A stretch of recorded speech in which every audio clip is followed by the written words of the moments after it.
The grand chamber of the Galactic Council fell silent as the holographic display showed another world dying. Centauri Prime, home to 14 billion souls, was burning.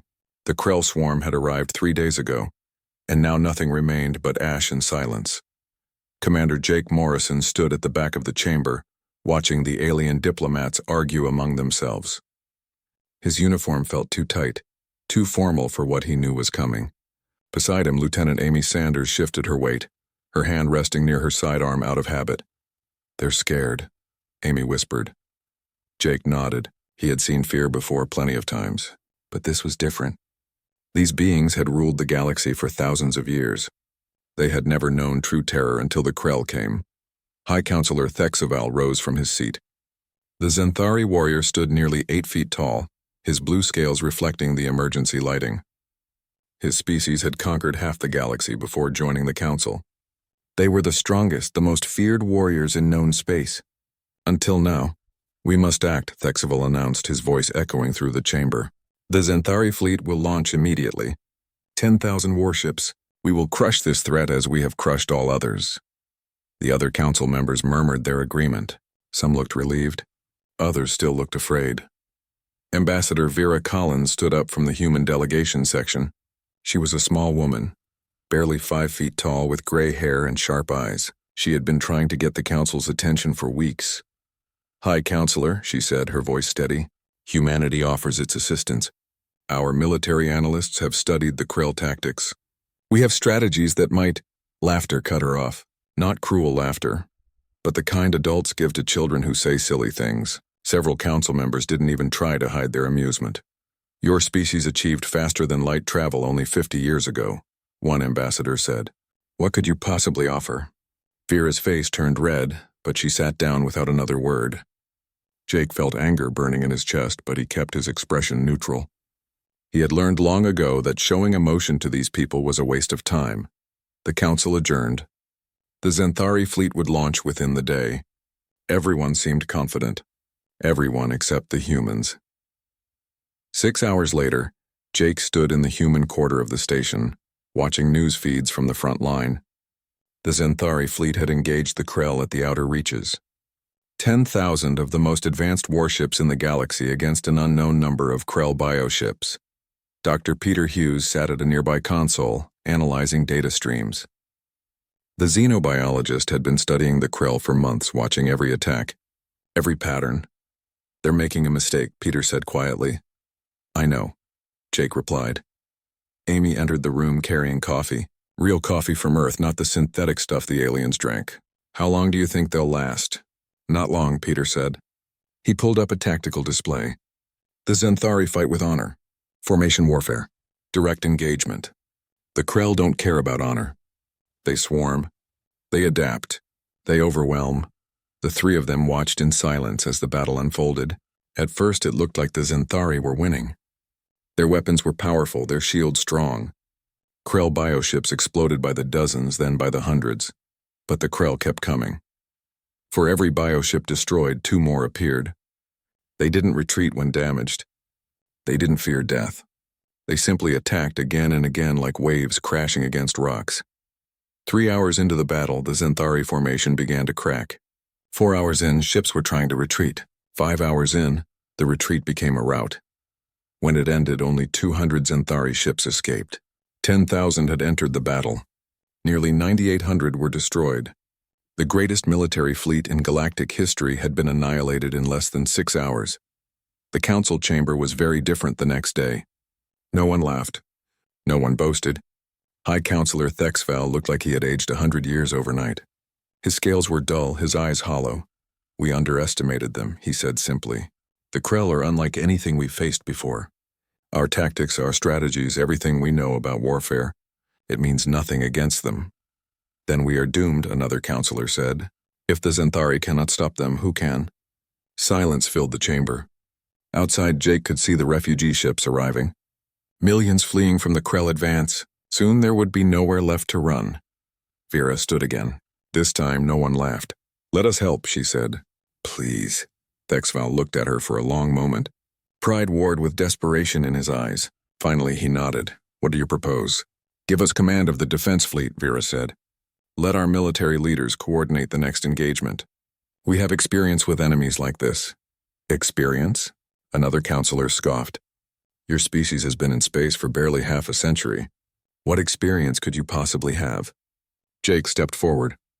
He had been waiting for this moment. He moved to the center of the chamber and every eye turned to him. You want to know what experience we have? He asked. His voice was calm, almost conversational. We have 5,000 years of recorded warfare. We fought with stones and spears. We fought with swords and arrows. We fought with guns and bombs and nuclear fire. We've had 2 world wars that killed hundreds of millions. We've developed 10,000 ways to kill each other, and we've used every single one. The chamber was completely silent now. You've been at peace for so long. You've forgotten what real war looks like, Jake continued. The Xanthari fight with honor, following rules and traditions. That's beautiful. That's noble. But the Krell don't care about honor. They only understand one thing, survival. And we humans? He smiled, but it wasn't a friendly smile. We understand survival better than anyone. Thexval studied Jake for a long time. Then he looked at Vera. What guarantees can you offer? None, Vera said honestly. We might fail. We might die, but we'll fight the way they need to be fought. Not with honor, not with tradition, but with everything we have, using every dirty trick and brutal tactic we've learned in 5,000 years of killing each other. The council members looked at each other. They were desperate. Their fleets were broken. Their people were dying. They had no other choice. Very well, Thexval said finally. Humanity will take command of the defense fleet. May your gods have mercy on us all. Jake nodded. Mercy is in short supply right now, High Counselor. But we'll bring something better. What's that? Victory. Whatever the cost. As the council adjourned, Amy leaned close to Jake. Think we can actually do this? Jake watched the holographic display showing Krell movements across the galaxy. We'd better, because if we can't, nobody can. The humans had been called in. Now they had to prove that sometimes the only way to stop a monster was to become something even more frightening. Admiral Kate Bishop arrived at the Grand Fleet Assembly Station 3 days later. She came with 50 ships and 5,000 personnel, all veterans of conflicts the Galactic Council had never heard of. Kate was a tall woman, with short gray hair and scars on her hands from the Mars Rebellion 15 years ago. She had seen real combat, the kind that didn't follow rules. The alien military commanders gathered in the briefing room looked uncertain. They had agreed to human leadership, but clearly they weren't happy about it. Kate understood. These beings had commanded fleets for centuries. Now they had to take orders from primitives. Show me everything, Kate said, not wasting time on pleasantries. Every battle, every engagement, every defeat. I want to see it all. For the next 12 hours they reviewed data. Kate didn't ask about victories because there weren't any. She asked about casualties, about how the Krell moved, how they attacked, how they killed. The alien officers looked uncomfortable. They weren't used to focusing on failure. Colonel Danny Price joined Kate on the second day. He was shorter, built like a bulldog with cold eyes that had seen too much.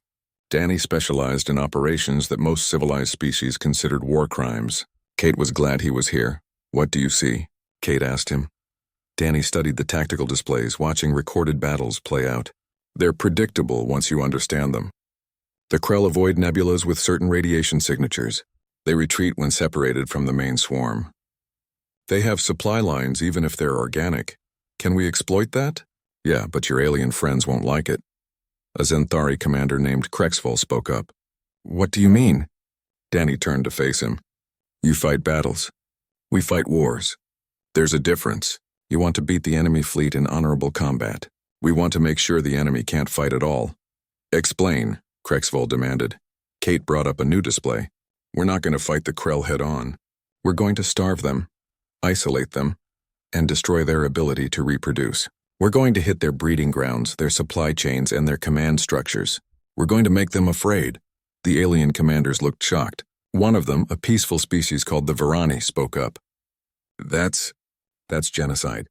You're talking about killing their young. Yes, Kate said simply. Would you prefer we let them kill your young instead? The Varani had no answer. Dr. Sophie Martin stepped forward. She was a civilian, a psychologist who specialized in warfare.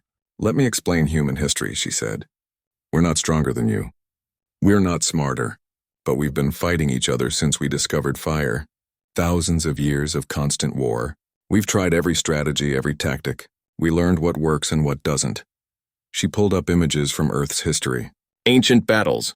Medieval sieges. World wars. The aliens stared at the carnage. You developed technology during peace, Sophie continued. We developed it during war. Every advancement we made was designed to kill more efficiently. Our medicine? Developed to keep soldiers alive. Our communications? Military technology. Our computers? Built to calculate missile trajectories. War is in our DNA. Thexval, who had been observing quietly, finally spoke. What kind of species does this to itself? Kate met his eyes. The kind that survives. You've been at peace so long, you've forgotten the cost of war. We never had that luxury. Earth is a violent planet. Our predators are deadly. Our diseases are lethal. Our wars are brutal. We evolved in hell, counselor, and now you need someone who knows how to fight the devil. 3 days later, Captain Lisa Grant led the first human engagement. Her ship, the Valiant Dawn, was older than most of the alien vessels. The technology was less advanced, but Lisa didn't fight like the aliens expected. The Krell bioships approached in their usual swarm pattern. Lisa waited until they were close, then ordered full speed ahead. The Valiant Dawn accelerated directly into the swarm, weapons firing in all directions. She's committing suicide, a Xanthari observer said. But Lisa wasn't suicidal. She was calculating. The Krell expected enemies to maintain distance, to fight carefully. They didn't expect ramming speed. When the Valiant Dawn slammed into the lead bioship, both vessels were damaged. But the Krell ship was confused, its biological systems trying to understand what happened. Lisa immediately launched boarding parties. Human Marines in armored suits cut their way into the bioship's interior. They planted explosives in critical areas, then evacuated. The bioship exploded from within. The surrounding Krell scattered, their formation broken. Again, Lisa ordered. She rammed a second ship, boarded it, destroyed it. Then a third. The Krell began to retreat. They had never faced an enemy willing to destroy itself to win. They didn't understand that humans weren't trying to die. They were willing to risk death, which was different. When the engagement ended, Lisa had destroyed 5 Krell bioships. Her own ship was heavily damaged, but intact. More importantly, the Krell had fled for the first time in the entire war. Kate watched the battle data with satisfaction. Send that recording to every ship in the fleet. Show them that the Krell can be beaten. Over the next few weeks, human tactics spread through the Allied forces. Colonel Price trained special operations teams from a dozen species, teaching them guerrilla warfare, sabotage, and psychological operations. The aliens learned quickly once they understood the principles. Danny led a raid on a Krell breeding world, destroying billions of eggs and larvae. The council was horrified, but Kate shut down their complaints immediately. It's them or you, she said coldly. Choose. They chose survival. Lieutenant Nicole Foster pioneered new fighter tactics, using small ships in swarms to mimic and counter the Krell's own strategies. She lost many pilots, but she won more battles. Engineer Emma Stone reverse-engineered captured Krell technology, creating hybrid weapons that used the enemy's own biology against them. The results were devastating and terrifying. Dr. Peter Hughes and Dr. Sophie Martin worked together on something unprecedented: psychological warfare against a hive mind. They captured a Krell Queen vessel, isolated it, and flooded its neural network with false information and chaos. The connected Krell in that sector went insane, attacking each other. The Galactic Council watched in horror and awe as humans did things they had never imagined. There were no rules, no honor, no mercy, just brutal, efficient warfare. Thexval found Jake Morrison in the observation deck one evening. The human was watching the stars, a drink in his hand. Your people frighten me, Thexval admitted. Jake nodded. We frighten ourselves sometimes. I called you barbarians when you first arrived. We are barbarians, Jake said. Civilized barbarians maybe, but barbarians nonetheless. The difference is we know it. We understand what we are, and what are you. Jake turned to face the Xanthari. Survivors. No matter what it takes, no matter what it costs, we survive. That's what you needed. Not heroes. Not saints. You needed survivors. Thexval was quiet for a moment. The Krell are retreating. For the first time since the war began, we're winning. We're not winning yet, Jake corrected. We're just not losing. There's a difference, but both of them knew the truth. The tide had turned. The Krell, who had seemed unstoppable, were now the ones running. And the humans, the primitive species everyone had dismissed, were the ones hunting them. The galaxy was learning a hard lesson. Never underestimate someone who has spent their entire existence fighting to survive. 3 months had passed since humans took command of the fleet. The war looked different now. The Krell advance had stopped completely. Systems that had been marked for death were now holding strong. Refugee ships were returning home instead of fleeing. The Galactic Council was starting to believe they might actually survive, but Admiral Kate Bishop wasn't celebrating. She stood in the command center studying intelligence reports with Commander Ryan Clark. Ryan was thin, quiet, and had eyes that seemed to look right through people. He ran intelligence operations that made even other humans uncomfortable. "They're regrouping," Ryan said, pointing to a star map, "pulling back to fortified positions. They're not beaten." "They're planning something," Kate agreed. "The Council wants to throw a victory parade. They think the war is over." "Fools," Ryan muttered. Lieutenant Nicole Foster entered the room, still in her flight suit. Her squadron had just returned from a patrol.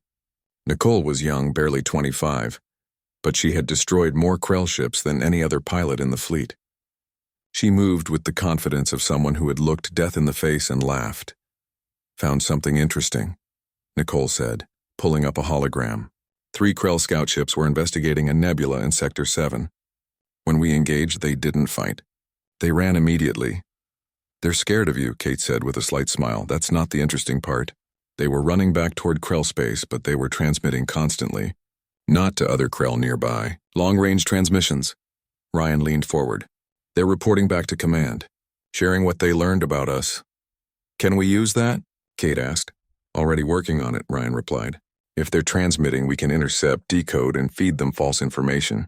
Make them think we're stronger than we are, or weaker, depending on what we need." This was the kind of warfare the Galactic Council didn't understand. Deception, manipulation, fighting with information as much as with weapons. But it was working. Colonel Danny Price was on a Krell-occupied planet leading a mission that officially didn't exist. His team included humans and aliens who had learned human tactics. They moved through the darkness completely silent toward a Krell hatchery. Sergeant Paul Dixon carried the explosives. Paul was a demolition expert who could blow up a building or disarm a bomb with equal skill. He had volunteered for every dangerous mission since the war began. Some people thought he had a death wish. Paul just said he was good at his job. The hatchery was massive, a biological structure that pulsed with life. Millions of Krell larvae grew inside, preparing for the day they would join the swarm. Danny's orders were clear. "Destroy it completely." "Charges set," Paul whispered over the radio. 30 minutes. They moved out quickly and quietly. Behind them, the hatchery continued its work, unaware of what was coming. 29 minutes later, they were safely away. 1 minute after that, the explosives detonated. The explosion could be seen from orbit. The hatchery collapsed, burning from within. Millions of larvae died instantly. It was efficient, brutal, and necessary. When Danny reported back to Kate, she simply nodded. "Good work. That's the 5th hatchery destroyed this month. The Krell reproduction rate is dropping." The Galactic Council was less pleased. An emergency session was called, and Ambassador Vera Collins found herself defending human actions again. "You're committing genocide," a Verani counselor accused. "Destroying their young, their breeding grounds." "This is barbaric," Vera stood calmly. "Would you prefer we let them breed more soldiers to kill your people?" "Because that's the choice. We can fight cleanly and die, or we can fight to win. There must be another way," the counselor insisted. Thexaval spoke up, surprising everyone. "There is no other way. I've studied human military history. I've watched their tactics. They're brutal, yes, horrifying even, but they're winning a war we were losing. Every day humans fight, fewer of our people die. That's what matters." The council reluctantly agreed, but the unease remained. These humans fought without honor, without mercy, without hesitation. They were effective, but at what cost? Engineer Emma Stone was working in a secure laboratory, surrounded by captured Krell technology. She had been experimenting with their bioweapons, trying to understand how they worked and how to counter them. What she discovered was both fascinating and terrible. "We can turn it against them," Emma explained to Kate and Dr. Peter Hughes. "The Krell use biological warfare naturally. Their ships, their weapons, everything is organic. But that means it can be infected, corrupted, reprogrammed. Show me, Kate ordered. Emma activated a test sample. A small piece of Krell bioarmor writhed on the examination table. She introduced a modified virus, something she had engineered using Krell DNA and human medical technology. The bioarmor convulsed, then began attacking itself, breaking down at the cellular level. Biological warfare against a biological enemy, Peter said quietly. Elegant and horrible. Can you weaponize it? Kate asked. Already have, Emma replied. We can deploy it through missiles, bombs, or even introduce it during boarding actions. Any Krell ship we use it on will effectively eat itself from the inside. Kate approved production immediately. Within a week, the new weapons were being tested in combat. A Krell bioship was hit with an infection missile. The crew watched as the massive vessel began to deteriorate, its own biological systems turning against it. The ship died slowly, painfully, broadcasting its agony across all Krell frequencies. Other Krell ships began to avoid areas where the weapon had been used. They were learning fear. Dr. Sophie Martin was conducting a different kind of warfare. She had captured several Krell drones and was studying their connection to the hive mind. What she discovered changed everything. They're not a true hive mind, Sophie explained to the command staff. There's a central intelligence, yes, but individual Krell have limited autonomy. They can think, feel, even doubt. The hive mind suppresses those thoughts, keeps them focused on the mission. But we can disrupt that. How? Jake Morrison asked. Sophie showed them recordings from her experiments. We introduce chaos, contradictory orders, false memories, emotional triggers. The hive mind is efficient because it's unified. But if we can make individual Krell question that unity, doubt the collective will, the whole system starts to break down. Commander Ryan Clark smiled. It wasn't a pleasant expression. Psychological warfare against a hive mind. I like it. They tested it on captured Krell. The results were disturbing but effective. Individual Krell began to malfunction, their connection to the hive fraying. Some went catatonic. Others became aggressive toward their own kind. A few horrifyingly became self-aware and terrified of what they had done while under hive control. Deploy it, Kate ordered. Every method we have. Break their unity, break their will. The Krell had thought they were fighting a conventional war. They were wrong. Humans didn't fight conventionally. They fought with psychology, biology, deception, and brutal efficiency.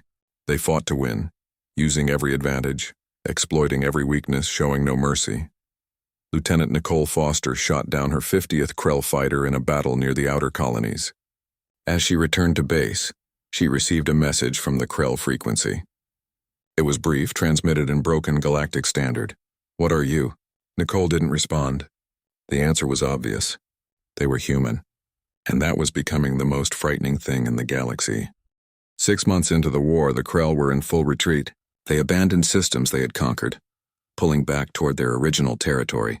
The Galactic Council celebrated. Victory parades were planned. Medals were prepared. The nightmare was over.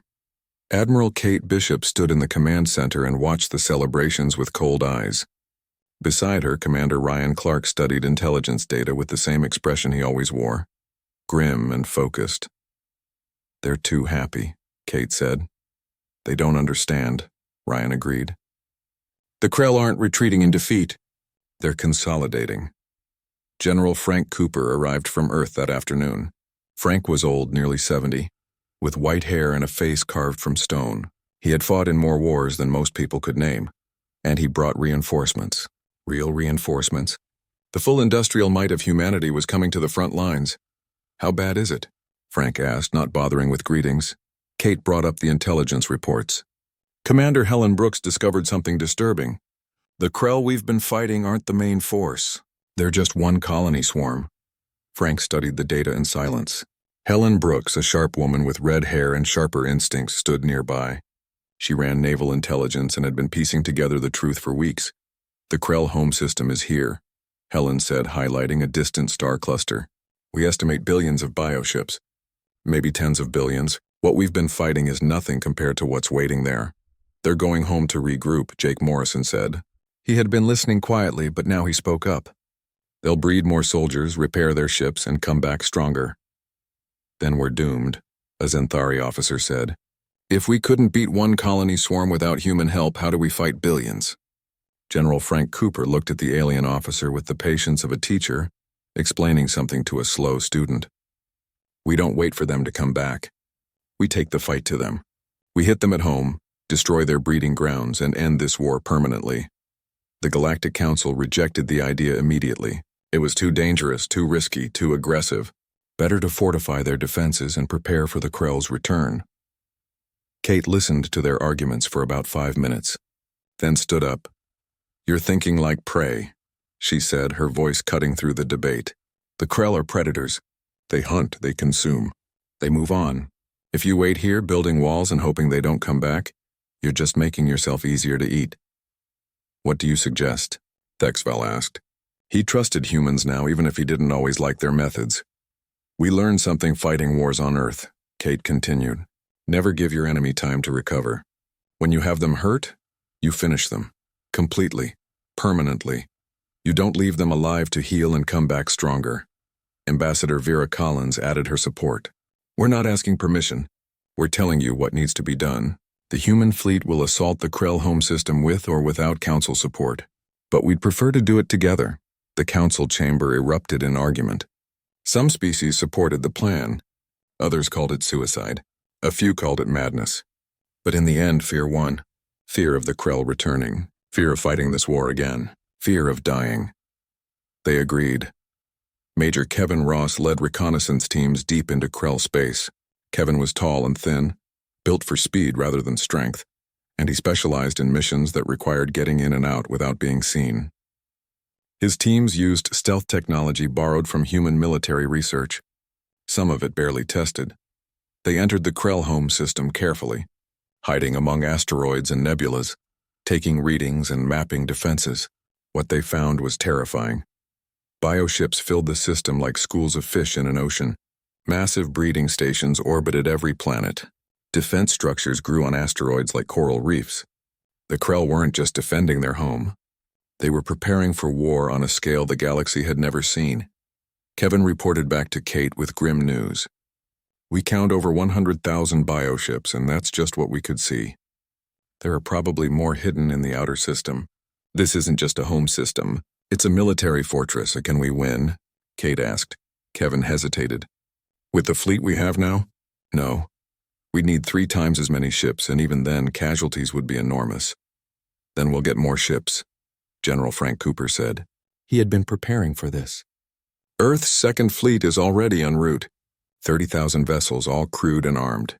The Mars colonies are sending another 10,000. We're also bringing new weapons, ones we've been developing specifically for this assault." Over the next 3 weeks, human ships arrived in massive numbers. The other species contributed what they could, adding another 20,000 vessels to the fleet. It was the largest military force ever assembled in galactic history.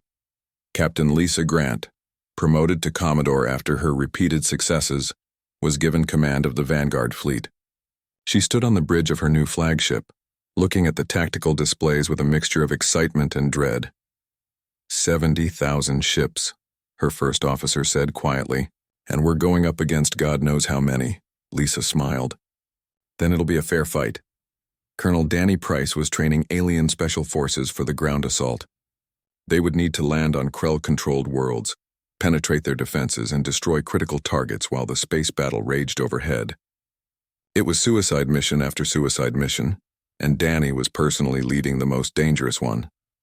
"Our target is the primary queen," Danny explained to his team. "Intelligence suggests she's on the largest breeding world deep underground. We get in, we plant antimatter charges, we get out. Simple." "Nothing about this is simple," one of his soldiers said. "No," Danny agreed. "But it's necessary. The queen dies, the hive mind fractures. The hive mind fractures, we win." Dr. Sophie Martin had developed the neural virus to its final form. It would be deployed during the initial assault, spreading through the Krell network like a disease. It wouldn't kill them immediately, but it would cause confusion, hesitation, fear. For a hive mind dependent on unity, these things were devastating. "How effective will it be?" Jake Morrison asked her. Sophie looked tired.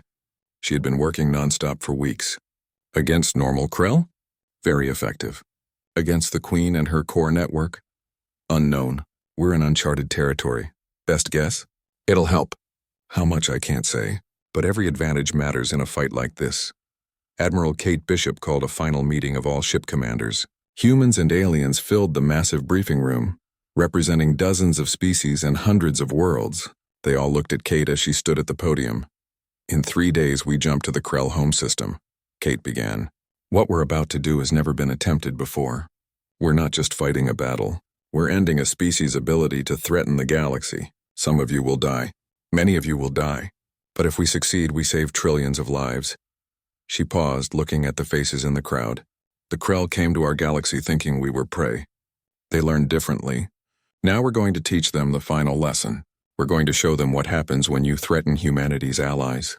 We're going to show them that we don't just fight to survive. We fight to win, and we don't stop until our enemies can never threaten anyone again.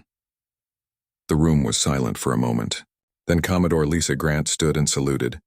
Then another officer. Then another.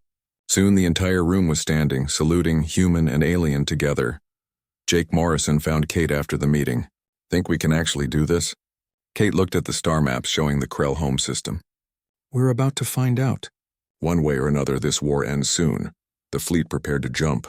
70,000 ships carrying millions of soldiers heading toward the most heavily defended system in known space. They were terrified. They were determined. They were ready. The Krell had been the terror of the galaxy. Now they were about to learn what real terror looked like. The jump to the Krell home system was silent. 70,000 ships emerged from faster-than-light travel at the edge of the star system. Their weapons already charging, their crews already at battle stations. Admiral Kate Bishop stood on the bridge of her flagship, watching the tactical displays light up with enemy contacts. How many? She asked calmly. Over 100,000 bioships, her tactical officer reported. And more are launching from the breeding stations. We're outnumbered nearly 2-1, Kate nodded. She had expected this. All ships execute the battle plan. Vanguard Fleet, you're up. Commodore Lisa Grant received the signal and smiled. Her Vanguard Fleet consisted of 5,000 of the fastest, most aggressive ships in the Armada. Their job was simple. Punch a hole through the Krell defenses and cause chaos. Full speed ahead, Lisa ordered. All weapons free. Show them what we've learned. The Vanguard Fleet accelerated to attack speed, weapons firing in coordinated patterns. They had trained for this moment for months, practicing human tactics that the other species had thought were insane. Now those tactics would be tested. The Krell responded immediately. Bioships swarmed toward the Vanguard, trying to overwhelm them with numbers. But Lisa's fleet didn't fight like the Zenthari had. They didn't maintain formation. They didn't fight honorably. They scattered, regrouped, hit weak points, and moved on before the Krell could respond. Infection missiles away, Lisa ordered. The biological weapons that engineer Emma Stone had developed launched toward Krell breeding stations.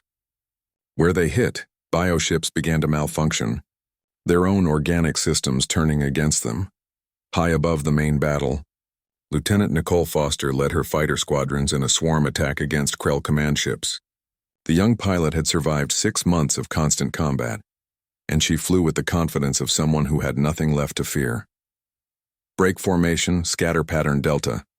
Nicole ordered her squadron. The fighters split apart, each one targeting a different enemy ship. The Krell tried to track them but couldn't keep up. Human pilots were unpredictable, aggressive, and willing to take risks that would terrify any sane person. Nicole lined up a shot on a massive Krell bioship, probably a command vessel. Her targeting computer warned her the approach was too dangerous, that she was flying too close. She ignored it and fired at point-blank range, destroying her target before pulling up hard to avoid the explosion. That's 51, she said to herself, marking another kill. On the surface of the primary breeding world, Colonel Danny Price and his Special Forces team were fighting through Krell defenders toward the Queen's location. The underground tunnels were organic, pulsing with life and filled with warrior drones protecting their queen. Lieutenant Jack Turner led the front assault team. Jack was built like a tank, strong and stubborn, and he wielded weapons that most people couldn't even lift. He mowed through Krell defenders with methodical efficiency, clearing a path for the explosives team behind him. How much farther? Jack asked over the radio. 1/2 kilometer, Danny replied, checking his scanner. The Queen's chamber is directly ahead. Heavy resistance expected, isn't it always? Jack muttered, reloading his weapon. They fought for every meter. The Krell knew what they were trying to do and threw everything they had at the human team. Warrior drones attacked in waves. Bioweapons filled the tunnels with acid and poison. The walls themselves seemed to fight them, but humans had been fighting in tunnels and caves for thousands of years. They used explosives to collapse tunnels behind them, cutting off reinforcements. They used grenades to clear rooms before entering. They moved fast, hit hard, and never stopped moving forward. Sergeant Paul Dixon carried the antimatter charges. They were heavy, dangerous, and powerful enough to destroy the entire underground complex. Paul had insisted on carrying them himself. Nobody argued. If anyone could get them to the target, it was him. In orbit, the main battle was reaching a critical point. The Allied fleet was holding its own, but casualties were mounting. Ships were dying by the dozens, human and alien alike, but they were inflicting damage too. Krell bioships burned by the hundreds, their biological systems failing, their command structure fracturing. Dr. Sophie Martin's neural virus was working. Krell ships were responding more slowly, making mistakes, sometimes attacking their own forces. The hive mind was breaking down just as she had predicted. Commander Ryan Clark coordinated the psychological warfare from his command ship. His team was broadcasting false signals, creating phantom fleets on Krell sensors, and feeding misinformation into their communication network. The Krell were fighting blindly, not knowing which threats were real and which were illusions. "They're panicking," Ryan reported to Kate. "The hive mind is losing cohesion. Individual Krell are starting to act independently and they don't know how." "Keep pushing," Kate ordered. "We're not here to win a battle. We're here to end a war." Admiral Victor Lane arrived with Earth's Second Fleet halfway through the battle. 30,000 fresh ships jumped into the system, weapons blazing. The Krell, already confused and damaged, suddenly faced a new threat from an unexpected direction. "Sorry we're late," Victor transmitted to Kate. "Thought you might need some help." Kate smiled. It was the first time she had smiled in months. "Your timing is perfect. Hit their breeding stations. Destroy everything." Victor's fleet swept through the system like a storm, targeting the massive orbital stations where Krell were bred and raised. These weren't military targets. They were civilians, if Krell could be called that. But Kate had made the decision months ago. This wasn't a war of conquest. It was a war of survival, and survival required hard choices. Deep underground, Danny's team reached the Queen's chamber. It was massive, a cathedral of organic matter and biological technology. And at the center was the Queen herself, enormous, ancient, and powerful. She was aware of them. They could feel her consciousness pressing against their minds, trying to dominate them. But Dr. Martin had prepared them for this. They wore neural dampeners that protected them from the Queen's influence. "Plant the charges," Danny ordered. Paul moved forward, placing antimatter devices at key structural points. The Queen screamed, a sound that wasn't heard but felt, and warrior drones poured into the chamber from every tunnel. Jack and his team held the line, firing constantly, their weapons overheating from continuous use. They were outnumbered 1,000 to 1, but they only needed to hold for 2 more minutes. "Charges set," Paul shouted. "Let's go!" They ran, fighting their way back through the tunnels, leaving mines and explosives behind them. The Krell followed, desperate to stop them, but they were too slow. The team reached the surface and dove into their extraction shuttle. As it lifted off, Danny triggered the detonation. The explosion started deep underground and spread outward. The entire breeding world shook.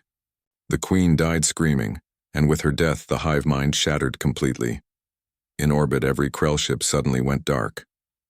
Some continued fighting on instinct alone, but most just drifted, their crews confused and lost without the Queen's guidance. The battle was over. Kate ordered a ceasefire for the surviving Krell. They were no longer a threat. Without the hive mind, they were just individuals, scared and alone. Some would be dangerous. Others would simply shut down. None of them would ever threaten the galaxy again. The Allied fleet counted its losses, 30,000 ships destroyed, hundreds of thousands dead. The casualties were enormous, but they had won. The Krell were finished. 3 days later, after the last Krell resistance had been eliminated, the Galactic Council held a ceremony. High Counselor Thexavale stood before Admiral Kate Bishop and formally apologized. "We were wrong about humanity," he said. "We thought you were primitives, barbarians. We didn't understand that sometimes the only way to stop a monster is to be something more frightening. Kate accepted the apology but declined most of the honors they tried to give her. We didn't do this for glory. We did it because it needed to be done. Jake Morrison stood at the observation deck watching funeral pyres burn for the fallen. Lieutenant Amy Sanders joined him carrying 2 glasses of whiskey. We won, Amy said quietly. Yes, Jake replied, but look at the cost. They stood in silence, remembering the dead. Thousands of humans had died in the battle, tens of thousands of aliens. All of them were heroes. All of them would be remembered. On Earth, news of the victory spread quickly. Admiral Victor Lane addressed the planet from his ship. Today the galaxy called us barbarians, primitives, and warmongers, he said. They were right, and that's exactly what they needed. We are warriors. We always have been, and when peaceful people need protection, we're the ones who answer the call. The Krell threat was over. The galaxy was safe, and humanity had proven that sometimes the most frightening thing in the universe isn't the monster at your door. It's the person willing to become a monster to protect you.